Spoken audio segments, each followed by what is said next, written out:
Okay, so today I'm going to be talking about, if I don't trip, about dust, cosmic dust in the universe. And so I already know what you're thinking. You're thinking that that sounds really uninteresting, Patrick. That sounds like I'm about to do my chores and I'm thinking about dust. But my job today is to convince you that that's not actually the case, that dust is really exciting.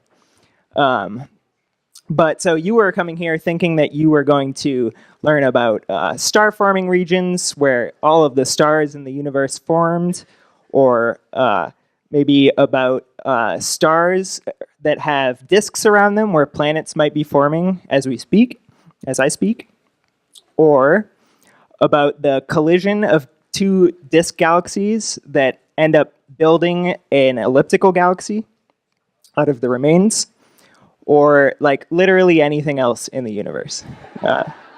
But yeah, like I mentioned, dust actually is very important because it affects all of these things. It affects the study of all of these things and pretty much anything else in astronomy. And that's because as astronomers, we do almost everything we do until LIGO with light. And so we use light to study astronomy, but dust actually blocks light. It absorbs it so that we can't see it. So now we'll go back through each of those pictures, and we'll notice where the dust is, now that you know that dust obscures light. So essentially anything you can't see through is the effect of dust. So this whole cloud here, all the little pillars, all that stuff is dust and gas, but dust is what causes you to not see. So each of these disks is enshrouded in dust. There's dust in the disks, and it's so thick in some of them that you can't actually even see the stars that host them. On these galaxies, you see these great dust lanes, the dark patches that run through the spiral arms of both disks. And then, yeah, in each of these, there's some dust like these globules, and the nebulosity here is caused by dust, more dust lanes. And if you look really closely, there's dust in those too. Trust me. Okay, and so maybe a clearer way of saying this, that dust obscures everything, is that if you have your Hubble Space Telescope here and you point it at a patch of sky where there actually should be a star, the dust could be thick enough that it blocks all of it. And so anything that you can't see because of the dust, you can't study. And so now you're saying, that's a pain, Patrick, and I know that, but it's also a tool. It's a tool that I use in my research. And so what do I mean by dust? I don't actually mean the stuff that's in your house that's composed of stuff like sand, dirt, pollen, and some natural and synthetic fibers, stuff like that. What I actually mean is something that's more similar to soot. So this is, the dust that I'm talking about is composed of stuff like silicates, carbon, graphite, and some other things depending on the location that it's formed. But the type of dust that I'm going to talk about is dust that's formed in the outer layers of a star that's dying. So as a star reaches the end of its lifetime, it'll sort of blow out its outer layers and far out into space. And in this really hot, dense region, these dust grains will condense. So this is a dust grain from the solar system, which is slightly different, but we can't actually really get a close-up picture of stuff from further away. So, and then so just a more concrete version of this is if we look at this planetary nebula here called the Helix Nebula, you can see right in the center there is a white dwarf. Right in the center, that bright little thing, it's a white dwarf, and it's blown out its outer layers far out into space, and this is where the dust condenses. And so this dust will continue to expand out as time goes on, essentially, and it'll effectively pollute the galaxy with its dust. So I've mentioned a few times that dust actually obscures light, but do we know the manner in which it obscures light? The answer is yes. So this is a plot of the amount of extinction, or the amount of light blocked as a function of wavelength. And so I put this a little too low, but it's ultraviolet on the left and then infrared on the right, and it goes through the visible. And so we can see that the ultraviolet light is actually far more highly extincted. It blocks, the dust blocks a lot more ultraviolet light than it does infrared, and it smoothly goes through the visible. And so another way to look at this is now on the y-axis is the intensity of light, and on the x is still the wavelength.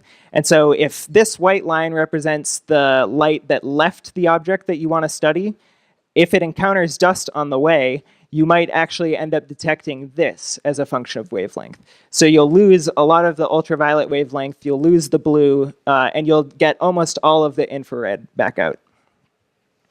And so we can actually see this in things like this. This is molecular cloud or Bok globule Barnard 68. And this is a dust cloud that's so thick that you actually can't see any of the stars through it. So you see the background is really dense with stars, and there's no reason to expect that it would just happen to stop right here where the dust is. So you know that dust is the culprit. And actually, if you notice as you go in, so as you're looking through thicker and thicker parts of the cloud of dust, you'll see that the stars actually start to redden. I'm not sure if you can tell from this, but yeah, the stars as they go in get redder. And so if you sort of follow that to its logical conclusion, what you want to do to see through this is you want to look in the infrared, where there is less obscuration. And so that's what's done here. You can actually see some of the stars through this. This is an infrared image. And they're a little bit redder because, yeah, like I said, there's still a little bit of absorption or obscuration in the infrared. So another way to look at this is actually in the entire Milky Way. So this is a 360-degree panorama image of the Milky Way with lots of pretty dust lanes that you can actually see with your naked eye from Earth, not necessarily from Austin, but from Earth. And so this is invisible, but if you look at this in infrared, you can see that you can recover a lot more of what's underneath. There's still some dust lanes, but you can actually start to tell that there was a bulge here, a peanut box-shaped bulge in the center of the galaxy that you might not have noticed if you were just looking in the visible. And so just covering up light is one problem associated with dust, but there's also other problems too, such as this equation. Just kidding. This is the only equation in the talk, so don't worry. And it's a pretty simple one. This is just relates, we can figure out what the distance is to an object in space by comparing its intrinsic brightness, if we know how bright the object should be, and we divide it by how bright we measure it, times 4 pi, then that's the squared of the distance to the object. So what that basically means is if the dust makes the brightness lower down here, this decreases, that'll make your estimated distance increase. So this is something that you have to correct for if you want to get an accurate distance to the object. And so another way of looking at this is Hubble might look at two stars and say, I know that these are both the same intrinsic brightness, and they appear to be the same brightness, so therefore they should be, as I measure them, they appear to be the same brightness, so they should be at the same distance. But actually, one of them has dust between it and between the star and Hubble, and so it's incorrect. The star is closer, but it just looks dimmer. So another problem associated with dust is that you can actually lose important information. So if we go back to that original plot that I had where the light was flat, if instead we allow it to do something crazy, where there's like an emission line here and then an absorption line here, if all of this region of if all of these wavelengths are completely obscured, then you will lose all of this information. If it was shifted over here, then you would still have some of the information here that you could detect. But in this case, it's all the way over, so this information's lost, and we don't get to study that. However, in general, this isn't true, and this is something that we take advantage of in my research. So not all of the information is lost. It's mostly just reprocessed. And so what I mean by reprocessed, which is this. So you have a dust grain sitting here happily in space, and some blue or ultraviolet light comes from a star, and it hits the dust, and the dust absorbs all of that energy. And so when it absorbs that energy, it's actually going to heat up. And so it'll get hotter in a similar way to like if you have food under a food lamp, then it will heat up. And so when it's hot, when it's hot, it'll actually radiate that energy away. And it'll do this at the far infrared, which is a longer wavelength than the infrared I've been mentioning so far. And so this is similar to like if you heat up some iron or steel, then it'll glow. So the same thing happens for the dust. And so we can actually take advantage of this. The information that initially reached the dust is gone, but we can figure out how much energy hit it. And so you can actually look at the universe in dust emission.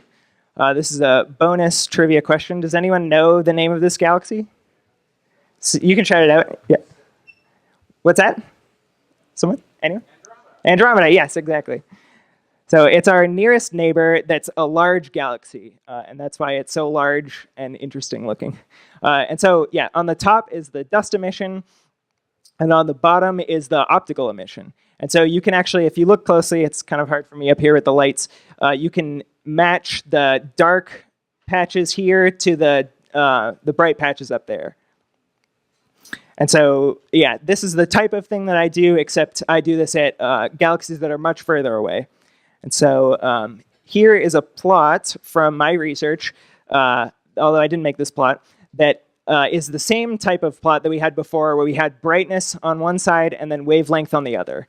And so each of these little blue points here are where we've measured how bright this galaxy is. So at all the different parts of the rainbow, essentially, we measure how bright it is, and the red curve is a fit to that data.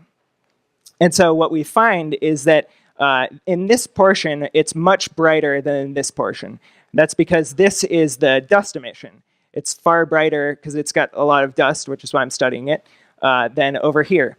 And so the red curve is what we measure, but we can estimate what actually left. So this is essentially the blue curve is essentially that flat white line that I plotted before, and the red curve is the blue curve of what we actually measure.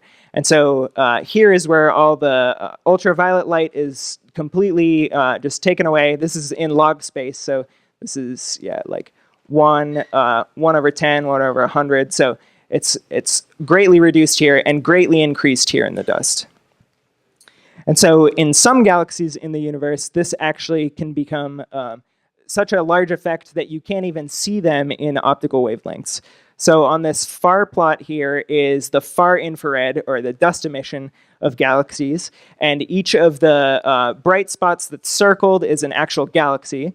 And then we look just in this box with Hubble Space Telescope, and we see where these should be, and you can barely see, if at all, the optical galaxies, because they're so bright in their dust emission, and they're so extincted. So that's cool, but is there actually anything that we can learn from this reprocessed light, from that big dust bump on the edge? And the answer is yes, that's why I'm here. We can actually estimate how many stars, just for one thing, we can estimate how many stars are forming in that galaxy. Because we take advantage of the fact that young stars that were just born, that are the hottest of the stars, they actually put out a lot of their light, and most of the light from the galaxy that is UV comes from them. So essentially all of their UV light gets put out and is absorbed by the dust down here, and then that dust will re-radiate the same amount of energy. So although we don't get to see these young stars, we can see the same amount of energy just from looking at their dust emission. So an example just of how to look at this. So you have these bright young stars here. They send out all their UV radiation in this direction towards us. They hit the dust, and we can't see them at all. But the dust sends out a certain amount of energy that's equal to the amount of energy that it's received from the young stars.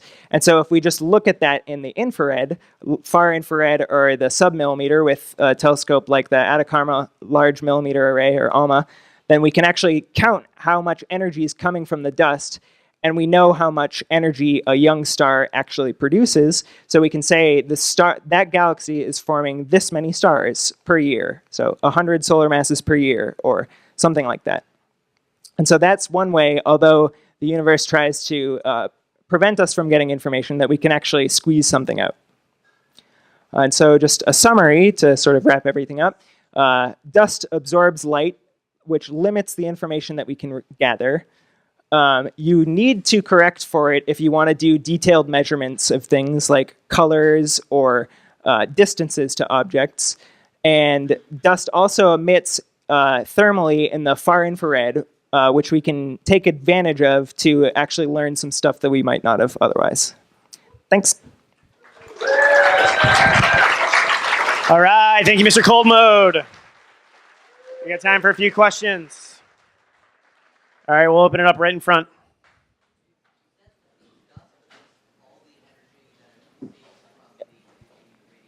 Yep.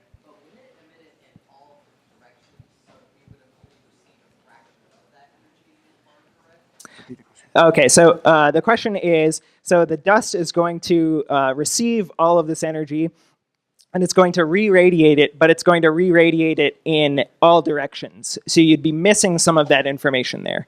And I'm actually not entirely positive about this, but my first reaction is that since the stars are actually emitting all of their radiation in all directions too, then you're missing some of that information there. You're only getting one of the directions information that reaches the dust, and then the dust will do the same thing, but it's essentially like it just continued on, as it were. So you're only receiving a small portion of the information there, and then that goes on in the same way. Yeah.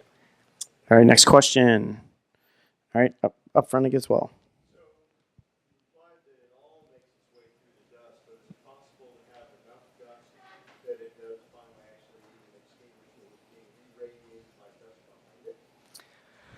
That's a good question. Yeah, so so the question is, and I just forgot the exact wording, but essentially, like, are you sure that you're getting all of the re-radiated light? Like, for example, what if there was some dust that obscured it behind, and then that energy is going to go into dust again? And so that actually wouldn't happen because the dust re-radiates at a much longer wavelength, and so that longer wavelength is less obscured by the dust. So it's not going to be really affected by it as it goes through. So whatever gets heated up will actually make it out. Yeah. Two good questions. All right, you sir in the blue.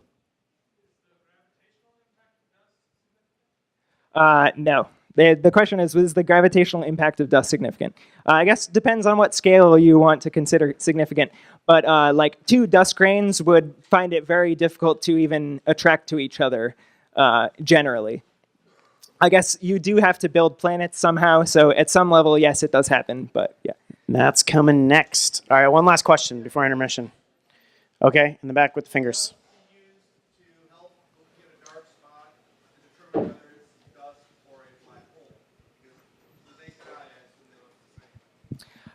So the question is, can you tell a difference between a black hole and dust? Because they would both be black.